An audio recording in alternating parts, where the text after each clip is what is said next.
I could fly in here. Come back with me to 1980. My boyfriend, Peter, and I are out to dinner at a very nice little Italian restaurant in Providence, Rhode Island. There's white linen, there's very nice wine, there's candles, it's very romantic. It's just he and I and our friend Bobby. And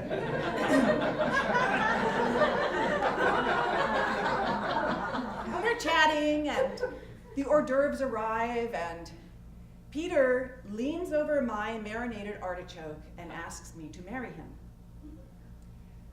Will you marry me is, I guess, what he said, but I didn't understand what he said.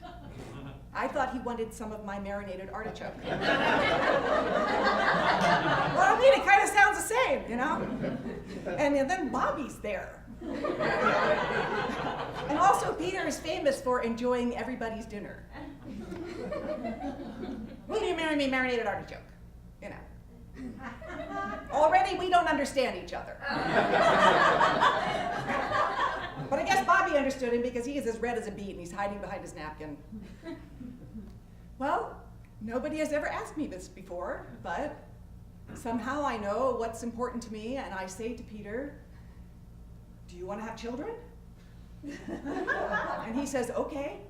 And I say, okay. And that's it. That's the whole negotiation. That's the whole contract.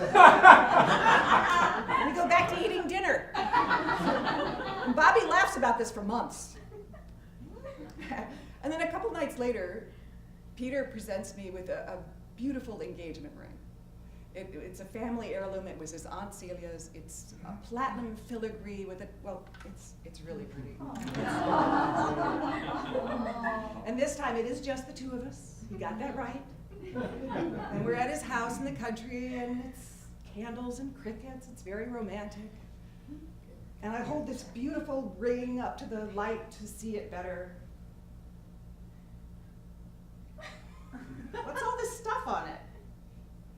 What stuff, he says, and he comes over and we look at the ring together. And Linda, his first wife, is all over this ring. No, I mean, she's clogging the filigree, literally. There's a lot of dead skin. And he has had this ring back from her for a long time. They've been separated a while. Oh, but they're not actually really divorced yet. So I give the ring back to him and I say, you know, honey, I think you should get this ring cleaned, and then we'll try this one more time. So he does, and we do.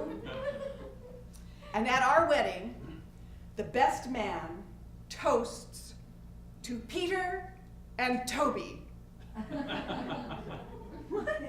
Yeah, I got left out. I mean, we know a Peter and Toby, but this is not their wedding. But, you know, all these omens do not discourage me. No, I get hitched. We get hitched. And in a few years, we are blessed to have two beautiful children, marvelous children.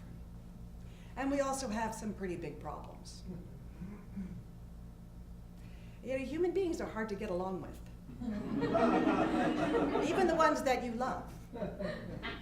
And we all come with so much baggage, so much dead skin around the jewel, if you will. And in the darkest days of our marriage, as I drive around town every day trying to be a good wife and mother, I see an elderly couple in the car in front of me, and my first thought is, you poor people, stuck together all these years. Yeah, that was bad times. Anyway, after a particularly explosive night in the 13th year of our marriage, I make Peter move out. But it is not like those rom-coms where the suitcase comes flying out the second-story window and his underwear is all over the parkway. No, no, no.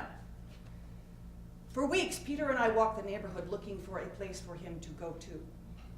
A place that has no carpets, no cats, no cigarettes, because Peter has allergies.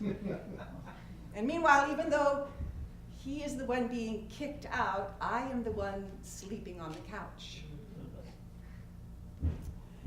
Anyway, we finally find him a place, and we get some help with our problems.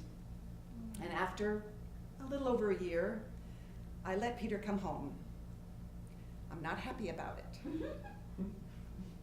I feel crowded and coerced. But Peter is doing everything I ask him to do, and he is trying very hard to change, so I let him come home again. And I'm back to sleeping on the couch. Because for me, nothing has really changed. I'm stuck. We're stuck together. 5 years later, I move out. Yeah, I move out too. I get an apartment in the neighborhood. It's a different apartment. Every morning, I walk down the hill from my apartment to my house at about 6:30 a.m. so that I can make breakfast for the family and get everybody off to their appointed rounds. And I continue to do all the jobs in the house that I've always done. That doesn't change. And at night, after the dinner and the dishes and the homework, I climb up the hill by myself in the dark, like the hired help. But something has really changed. I have a room of my own. Virginia Woolf famously wrote about the importance of having a room of one's own. Of course, she killed herself anyway. But for me, it is a lifesaver. Yeah, I get unstuck. I start telling my husband what I really think and what I really feel. And what do you know? He still wants me around. I push him away whenever I need to, and it is not infrequent. And he comes back. And so it turns out that taking care of me is the best thing I can do for us. I wish I had known that sooner.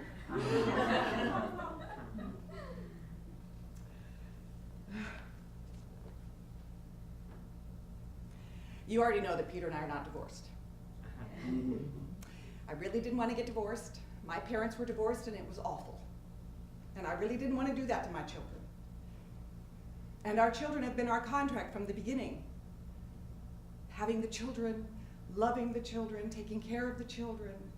I just didn't understand going in that Peter and I were two of the children that we were agreeing to take care of.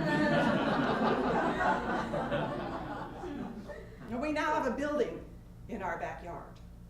It is affectionately called the Tower, and the second story is mine. It doesn't solve everything. I mean, love is really hard work, even loving oneself. A room doesn't change that, but at least I have a place to go to. I have a corner to repair to collect myself for the next round of this work that we have to do, of loving and being lovable and allowing ourselves to be loved. This is our assignment. And it is a motherfucker.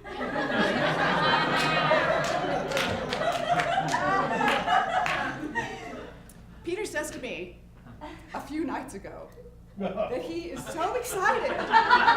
He's so excited to come to the trunk show. He's really looking forward to our performance.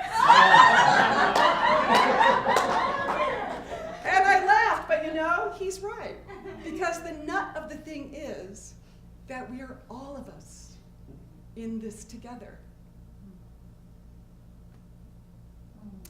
There is a moment when the tower is being built still, and I am walking up the hill at night still, when I realize that I am going to go home again. I'm driving around town, and I see an elderly couple in the car in front of me, and my first thought is, good for you, you made it.